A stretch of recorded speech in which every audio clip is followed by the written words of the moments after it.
আপনি যদি প্রধানমন্ত্রী নির্বাচিত হতে পারেন তাহলে প্রথম কি কাজটা করবেন? সর্বপ্রথম নদী ভাঙ্গনের হাত থেকে দেশটা রক্ষা করার জন্য নদীতে বাঁধ দেবো, নদী খনন করব। আর পাশাপাশি শ্রমিকের মজুরি, কর্মজীবীদের মজুরি বৃদ্ধি করব।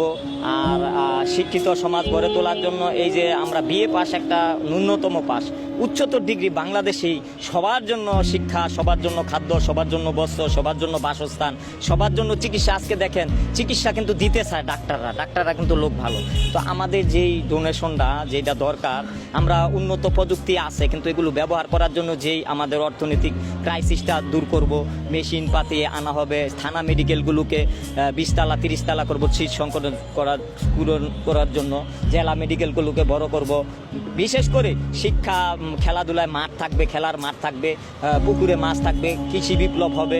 আমাদের বাড়ির ছাদেও, যেহেতু আমাদের জনগণ বৃদ্ধি পাইছে, বাড়ির ছাদে আমরা টপের মধ্যে সিম গাছ, লাউ গাছ, পেয়ারা গাছ, যের উন্নত প্রযুক্তি চায়না মতো ডিজিটাল ব্যবস্থা, এগুলো আমরা যেমন প্রত্যেকটা গ্রামে 12,000 টাকা দামের ঘাস কাটার মেশিন আছে, এটা দিয়ে দেবো। কানাডার মতন পরিষ্কার পরিচ্ছন্ন ক্লিন বাংলাদেশ থাকবে।